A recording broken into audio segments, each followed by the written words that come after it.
അവരെ അനുഗ്രഹിക്കുന്നത് നമ്മയൊക്കെ മസ ആയി, പ്രവാചകന്മാരായി ബർഡൻ തന്നുകൊണ്ട് ദൈവം സ്വീകരിച്ചു എന്നതിന്റെ ലക്ഷണമാണ്. അതുകൊണ്ട് നമ്മുടെ മനസ്സിൽ ഇത് ഒരു ധ്യാന ചിന്തയായി മനസ്സിലുണ്ടാകട്ടെ. സുവോഗോ, യോക്ക്, മസ, ബർഡൻ, ഇത് ഏറ്റെടുത്തു കൊണ്ടുപോകുന്ന ഒരു ജീവിത സൂക്ഷ്മത, ജീവിത സാക്ഷാത്കാരം. അതാണ് നമ്മുടെ കുടുംബജീവിതത്തിന്റെ കൗണ്ടർ ലൈഫ് സ്റ്റൈൽ എന്ന് പറയുന്നത്, പ്രതിസംസ്കാരം എന്നൊക്കെ പറയുന്നത്. ഈ പ്രതിസംസ്കാരത്തിലേക്ക് ഞാൻ മുമ്പ് പറഞ്ഞതുപോലെ പുതുമകൾ തേടുന്നതല്ല, പഴമകളെ റിന്യൂ ചെയ്യുന്ന, പഴമകളെ നവീകരിക്കുന്ന, അത് കാലത്തിനൊത്ത് ട്രാൻസ്ലേറ്റ് ചെയ്യുന്ന, കാലത്തിനൊത്ത് സ്വീകരിക്കുന്ന ഒരു തലത്തിലേക്കുള്ള വളർച്ച.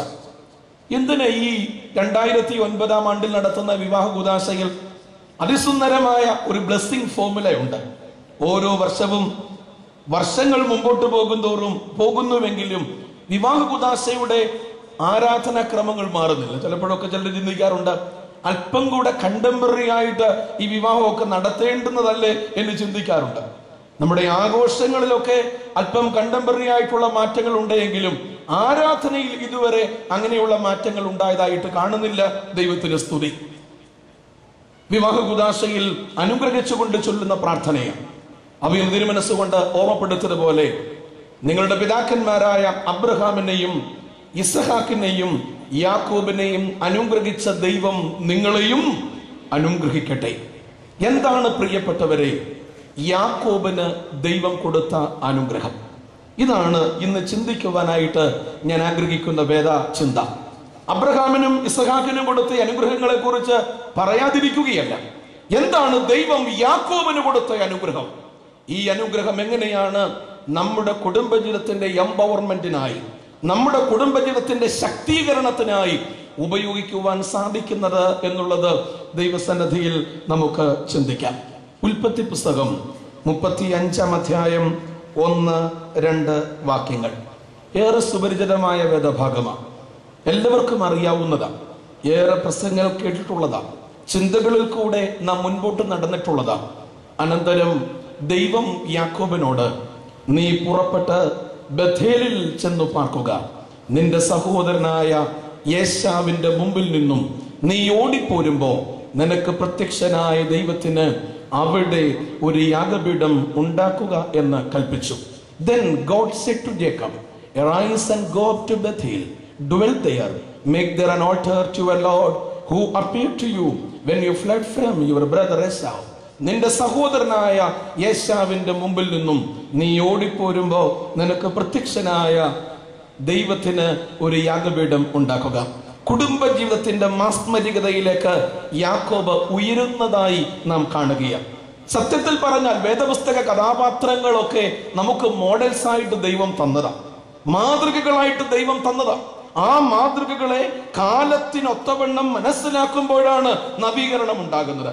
ഒന്നുകൂടെ ഞാൻ ആവർത്തിക്കട്ടെ, വേദപുസ്തക കഥാപാത്രങ്ങളെ, വേദപുസ്തക മോഡൽസിനെ കാലത്തിനൊത്തവണ്ണം നാം ട്രാൻസ്ലേറ്റ് ചെയ്യുമ്പോഴാണ്, ട്രാൻസ്മിറ്റ് ചെയ്യുമ്പോഴാണ് നമുക്ക് നവീകരണവും ആ തരത്തിലുള്ള ധന്യമാർന്ന ജീവിതവും ഉണ്ടാകുന്നത്. ആരാ യാക്കോബ്? വിശ്വാസികളുടെ പിതാവായ അബ്രഹാം, അബ്രഹാമിന്റെ മകൻ ഇസഹാക്ക്, ഇസഹാക്കിന്റെ മകൻ യാക്കോബ്.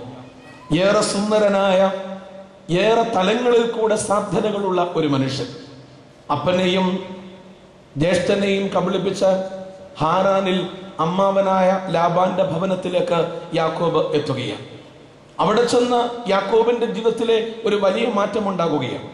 ഞങ്ങളുടെ നാട്ടിലൊക്കെ നാട്ടുഭാഷക്കാര് പറയും, കൊടുത്താൽ കൊല്ലത്തും കിട്ടുമെന്ന് പറയും. കൊടുത്താൽ കൊല്ലത്തും കിട്ടും. നാട്ടുഭാഷയിലെ വാക്കുകളാണ്. വലിയ അമ്മച്ചിമാരൊക്കെ കുറച്ച് കിട്ടിരിപ്പുണ്ട്. അവരുടെ ഭാഷയിലേക്ക് ഞാൻ ഇറങ്ങി വരട്ടെ. പൊട്ടനെ ചെട്ടി ചതിച്ചാൽ ചെട്ടിയെ ദൈവം ചതിക്കും. നാട്ടുഭാഷയാണ്. യാക്കോബിന്റെ ജീവിതത്തിൽ ആപ്ലിക്കബിളായി. ജ്യേഷ്ഠനെയും സഹോദരനെയും ചതിച്ച് അമ്മാവന്റെ വീട്ടിലെത്തിയപ്പോഴാണ് ഒന്നിനു പകരം 2, അതും ചതിയിലൂടെ. മൂത്ത മകൾ ലേയ ആദ്യ ഭാര്യ, രണ്ടാമത്തെ മകൾ റാഹേൽ രണ്ടാമത്തെ ഭാര്യ. ഇതൊരു യാഥാർത്ഥ്യമാണ്. ജീവിതത്തിൽ നാം നടത്തുന്ന ചതികളൊക്കെ അല്പകാലത്തേക്കേ ഉള്ളു കേട്ടോ. ജീവിതത്തിൽ നാം നടത്തുന്ന അഹന്തയുടെ ചിന്തകളൊക്കെ അല്പകാലത്തേക്കേ ഉള്ളൂ. അതിനപ്പുറമായി ദൈവ തേജസ്സിലേക്കുള്ള വളർച്ച നമുക്ക് ആവശ്യമാണ്. യാക്കോബ് ഈ ബോധം അവനുണ്ടാകുകയാണ്. അതിന്റെ കുറച്ചുകൂടെ വിശദീകരണങ്ങളിലേക്ക് ഞാൻ വന്നുകൊള്ളാം. ഈ ബോധം യാക്കോബിന് ഉണ്ടാകുകയാണ്, ദൈവമേ എനിക്ക് ഒരു മാറ്റം ആവശ്യമാണെന്ന്. യാക്കോബ് ലാബാന്റെ ഭവനത്തിൽ നിന്നും ഇറങ്ങുകയാണ്. ലാബാന്റെ ഭവനത്തിൽ നിന്നും ഇറങ്ങി പെനിയേൽ എന്ന് പറയുന്ന സ്ഥലത്ത് എത്തിയപ്പോഴാണ് ഒരു ദൂതനുമായി യാക്കോബ് മൽപ്പിടുത്തം നടത്തുന്നത്. ഒരു ദൂതനുമായി യാക്കോബ് മൽപ്പിടുത്തം നടത്തുകയാണ്. സത്യം പറഞ്ഞ ദൂതനുമായിട്ടാണോ എന്ന ഒരു റീ ഇന്റർപ്രിട്ടേഷന് വിധേയമാക്കേണ്ട ഒന്നാണത്.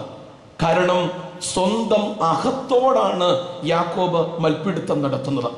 സ്വന്തം സ്വാർത്ഥതയോടെയാണ് യാക്കോബ് മൽപ്പിടുത്തം നടത്തുന്നത്. അത് കഴിഞ്ഞിട്ട് എന്താ സംഭവിക്കുന്നത്? 33-ാം അധ്യായം 10-ാമത്തെ വാക്യത്തിൽ വേദപുസ്തകം ഇങ്ങനെ പറയുക, യേശാവിനെ കണ്ടപ്പോ യാക്കോബ് പറയാൻ തുടങ്ങി, ദൈവത്തെ കാണുന്നത് പോലെ ഞാൻ നിന്റെ മുഖത്തെ കാണുന്നു. മനുഷ്യന്റെ വളർച്ചയ്ക്ക് 4 സ്റ്റേജുകൾ ഉണ്ടെന്ന സാധാരണ ഭാഷ. മനുഷ്യന്റെ വളർച്ചയ്ക്ക് ഒന്നാമത്തെ സ്റ്റേജ് എന്ന് പറയുന്നത് അത്ലറ്റിക് സ്റ്റേജ് ആണ്. അതായത് വളരെ ഉഷാറായിട്ട് പിള്ളേരൊക്കെ നടക്കുന്നത് കണ്ടില്ലേ? കാളന്മാര് മറിയുന്നത് പോലെ, പശുക്കുട്ടി ചാടുന്നത് പോലെ, നല്ല ഒരു ഓട്ടക്കാരന്റെ ചാട്ടക്കാരന്റെ ആ സ്റ്റേജ്. രണ്ടാമത്തെ സ്റ്റേജിന് പറയുന്നത് മിലിറ്റന്റ് സ്റ്റേജ് എന്നാണ്. തീവ്രവാദിയാണ്. ഒരു യുവത്വത്തിലേക്ക് പോകുമ്പോൾ ഈ തീവ്രവാദിത്തരമുണ്ട്. യാക്കോബിന് ഈ തീവ്രവാദിത്തരം ഉണ്ടായിരുന്നു. യാക്കോബ് അത് മനസ്സിൽ സൂക്ഷിച്ചതുമാണ്. ജ്യേഷ്ഠന്റെ അനുഗ്രഹം, ജ്യേഷ്ഠാവകാശം കവർന്നെടുക്കാനും അപ്പന്റെ അനുഗ്രഹം കവർന്നെടുക്കാനും ഒക്കെ യാക്കോബ് പ്രകടിപ്പിക്കുന്ന തീഷ്ണതയുണ്ടല്ലോ, അത് ഒരു മിലിറ്റന്റ് സ്റ്റേജ് ആണ്. മൂന്നാമത്തതാണ് സ്റ്റേറ്റ്സ്മാൻ സ്റ്റേജ് എന്ന് പറയും. അതായത് അല്പം പക്വതയും പാകതയും ഒക്കെ ഉണ്ടായ ഒരവസ്ഥ. അതാണ് യാക്കോബ് ഇവിടെ പറയുന്നത്, ദൈവത്തിന്റെ മുഖം കാണുന്നത് പോലെ ഞാൻ നിന്റെ മുഖം കാണുന്നു. അവസാനത്തെ സ്റ്റേജിന് പറയുന്നത് റിനൻസിയേഷൻ എന്ന ഒരു പിന്മാറ്റത്തിന്റെ സ്റ്റേജാണ്. യാക്കോബിൽ അത് നാം കാണുന്നുണ്ട്. ഫറവോയുടെ കൊട്ടാരത്തിലേക്ക് പോകുന്ന യാക്കോബ്, ഫറവോ ചോദിക്കുന്നു, നിനക്ക് എത്ര പ്രായമായി? നമ്മളോട് ചോദിച്ചാലോ, ഞാൻ സെമിനാരി പഠിച്ച കാലം, പിന്നെ അച്ഛനായ കാലം, എൻ്റെ കൈക്കുരുത്തിന്റെ കാലം, അച്ഛനായപ്പോൾ ഞാൻ ചെയ്തു കൂട്ടിയ കാര്യങ്ങൾ, പിന്നെ റംബാച്ചനായപ്പോൾ ചെയ്തതൊക്കെ മൂടിലോട്ട് പോകുന്ന സ്റ്റേജിലുള്ളവർക്ക്. അതല്ല എങ്കിൽ ഓരോ വർഷം കഴിയും തോറും ഞാനൊക്കെ ചെയ്തു കൂട്ടുന്ന അഭിമാനത്തിന്റെ അർഹത നിറഞ്ഞ എത്രയോ കാര്യങ്ങൾ. ഒരു ചെറിയ ചോദ്യത്തിനൊക്കെ നാം കൊടുക്കുന്ന മറുപടി ഇതാ. ഒരു ചെറിയ അന്വേഷണങ്ങൾക്കൊക്കെ നാം കൊടുക്കുന്ന മറുപടി ഇതാ. ഒരു ചെറിയ അവസ്ഥാന്തരങ്ങൾക്കൊക്കെ നാം കൊടുക്കുന്ന മറുപടി ഇതാ. യാക്കോബിന്റെ മറുപടി ഇതാ, ഫറവോ, എന്റെ പരദേശ പ്രയാണത്തിന്റെ കാലം 130 സംവത്സരം. നോക്കുക പ്രിയപ്പെട്ടവരെ, ഒരു മനുഷ്യന്റെ വളർച്ച, ഒരു മനുഷ്യ വളർച്ചയുടെ തലങ്ങൾ അത്ലറ്റിക് സ്റ്റേജിൽ നിന്നും മിലിറ്റന്റ് സ്റ്റേജിലേക്ക്, അതിൽ നിന്നും സ്റ്റേറ്റ്സ്മാൻ സ്റ്റേജിലേക്ക്, അതിൽ നിന്നും ഒരു റിനൻസിയേഷന്റെ സ്റ്റേജിലേക്ക് എത്തി നിൽക്കുന്ന വളർച്ച. ആരും ചിന്തിക്കേണ്ട ആദ്യമേ ഒരു റിനൻസിയേഷൻ സ്റ്റേജിൽ ജീവിക്കാമെന്ന് ആരും ചിന്തിക്കേണ്ട. ഞാൻ ചിന്തിക്കേണ്ട എന്റെ പ്രായത്തിൽ ഒരു റിനൻസിയേഷൻ ഉണ്ടാകുമെന്ന് ഒരിക്കലും ഇല്ല. എന്റെ പ്രായത്തിൽ ഒരുപക്ഷെ ഒരു മിലിറ്റന്റ് ഓർ സ്റ്റേറ്റ്സ്മാൻഷിപ്പിന്റെ അവസ്ഥയിലൂടെ ഞാൻ കടന്നു പോകുന്നേ.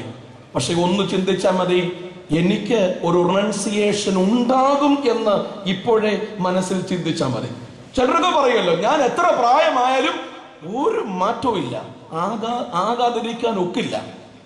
ഓരോ പ്രായത്തിന്റെ പക്വത കടന്നു പോകും തോറും ചില പുതിയ സ്റ്റേറ്റുകൾ